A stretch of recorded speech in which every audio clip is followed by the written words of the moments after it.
Today, we're talking about the tragic sinking of the SS Arandora Star, formerly known as the SS Arandora.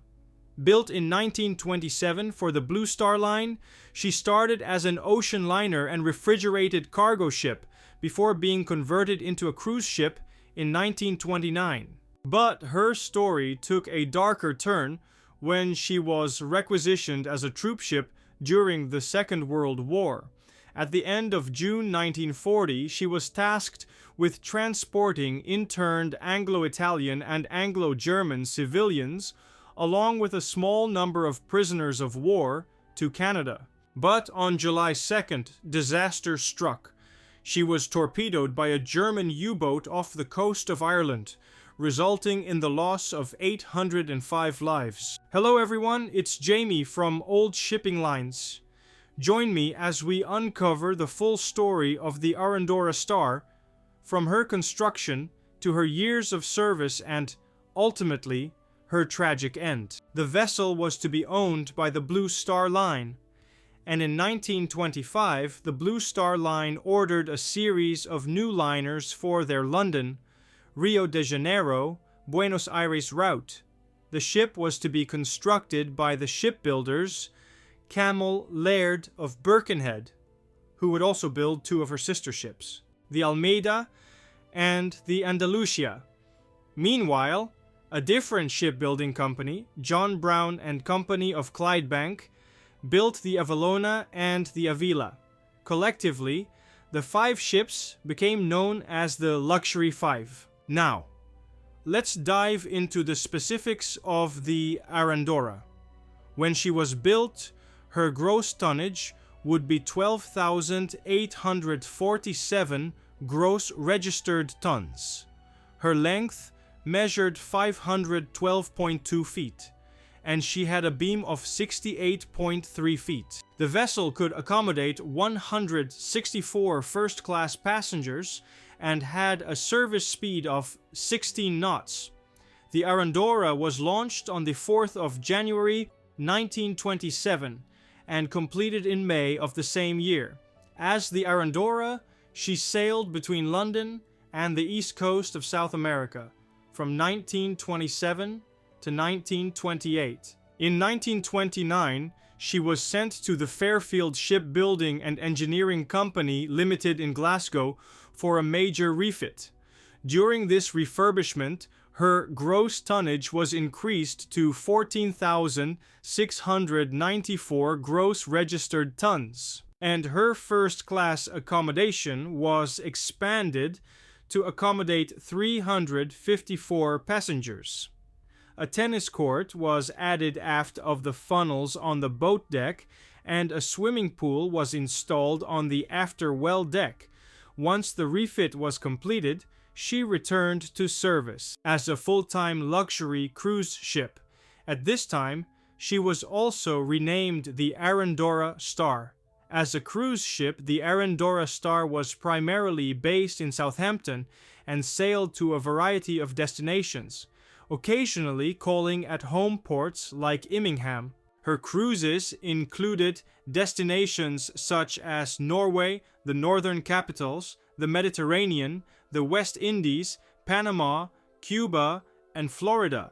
The ship's distinctive color scheme, featuring a white hull with a scarlet ribbon, led to her nicknames the Wedding Cake and the Chocolate Box. When the Second World War broke out in September 1939, the Arandora Star was en route from Cherbourg to New York. She returned to Britain via Halifax, Nova Scotia, where she joined the very first HX series convoy, Convoy HX-1. At the end of September, the Admiralty evaluated the ship at Dartmouth, Devon, and concluded that she was unsuitable for conversion into an armed merchant cruiser. In December, she was ordered to Avonmouth, where she was equipped with the Admiralty Net Defense anti-torpedo system. This system involved underwater wire mesh suspended from booms on either side of the ship.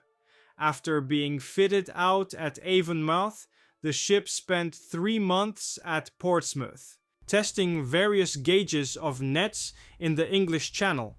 The test showed that the system was effective in catching torpedoes while only reducing Arandora Star's speed by 1 knot. In March 1940, the system was removed. She was sent to Devonport before being directed to Liverpool for further orders. On May 30th, the ship departed Liverpool for Norway to assist in evacuating Allied troops, sailing unescorted to Harstad. She took on board 1,600 personnel, primarily members of the Royal Air Force, along with some French and Polish troops. She departed Harstad on June 7th, transporting the evacuees to Glasgow. On June 14th, the ship departed Glasgow for Brest, Brittany, to assist in the evacuation of troops and refugees as part of Operation Ariel. However, relentless Luftwaffe attacks on the port and town prevented her from entering, allowing only 12 refugees to reach the ship by boat. With the support of a destroyer providing anti-aircraft cover, the Arandora Star managed to escape despite coming under heavy air attack. The liner then transported the small group of evacuees to Falmouth, where she refueled. On June 17th, she arrived at Quiberon Bay in the Bay of Biscay, where she evacuated around 300 people from Saint-Nazaire. Sources conflict on whether she transported them to Falmouth or Plymouth. The Arandora Star's voyage to Saint-Nazaire was largely uneventful, but on the same day, Luftwaffe aircraft sank the RMS Lancastria in the port, claiming the lives of several thousand souls. The Arandora Star's next voyage to France took her to the southwest near the Spanish border. Upon arriving at Bayonne, she encountered an ongoing Luftwaffe attack. Assisted by a destroyer, she rescued approximately 500 people from an overcrowded small craft, drifting off the beach. After safely transporting them to Falmouth, she returned to the same region. At Saint-Jean-de-Luz, where Polish troops were trapped, she embarked around 1,700 soldiers and refugees, including the Polish staff. Departing just in time to evade an approaching Luftwaffe bombing raid, she carried her evacuees to Liverpool. The Arandora Star's final voyage was a deportation voyage, transporting Italian and German internees, along with German prisoners of war, to Canada between 27th and 30th June. While in Liverpool, she took on board 734 interned Italians, 479 interned Germans, including several Jewish refugees, 86 German prisoners of war, and 200 military guards, alongside her crew of 174 officers and men. Under the command of Captain Edgar Wallace Moulton, she departed for St. John's, Newfoundland, where the internees were to be sent to Canadian internment camps. Sources differ on whether Arandora Star departed Liverpool on June 30th or at 4 a.m. on July 2nd, 1940. Sailing unescorted, she was about 75 miles west of Bloody Foreland, Ireland, early on the 2nd of July when U-47, commanded by Gunther Prien, struck her with a single torpedo. Prien initially believed the torpedo was faulty, but it detonated upon impact, with the ship's starboard side flooding the aft engine room. The explosion killed all engine room personnel, including 2 engineer officers. The blast also disabled the ship's turbines, main generators, and emergency generators. Malian Head Radio received the message and forwarded it to Land's End and Port Patrick. The Arandora Star was equipped with 14 lifeboats and 90 life rafts. The torpedo strike destroyed 1 lifeboat on the starboard side. and rendered the davits and falls of another inoperable. Additionally, 2 lifeboats were damaged during their launch and could not be used. Despite these losses, the crew managed to deploy the remaining 10 lifeboats and more than half of the life rafts. Some lifeboats were overcrowded as prisoners climbed down the falls and side ladders, but many of the Italians hesitated to leave the ship. At least 4 of the remaining lifeboats were launched with very few survivors. 1 lifeboat was swamped and sank soon after being launched. One of the internees was Captain Otto Burfind, who had been interned after scuttling his ship, the Adolf Wurman. Burfind stayed aboard the Arandora Star, organizing her evacuation until she sank and he was lost. The ship continued to list further to starboard. At 7:15, Captain Moulton and his senior officers climbed over the side into the rising water, leaving behind many Italians who were still too afraid to abandon the ship. At 7:20, the ship rolled over, raised her front into the air, and sank. A total of 805 men perished, including Captain Moulton, 12 of his officers, 42 crew members, and 37 military guards. Sergeant Norman Price would say the following: "I could see hundreds of men clinging to the ship. They were like ants, and then the ship went up at one end and slid rapidly down, taking the men with her. Many men had broken their necks, jumping or diving into the water. Others injured themselves by landing on drifting wreckage and floating debris near the sinking ship." At 9:30, a short Sunderland flying boat from RAF Coastal Command flew overhead, dropping watertight bags containing first aid kits, food, cigarettes, and a message assuring survivors that help was on the way. The aircraft circled until 1 p.m. when the Canadian C-class destroyer HMCS St. Laurent arrived and rescued 868 survivors, 586 of whom were detainees.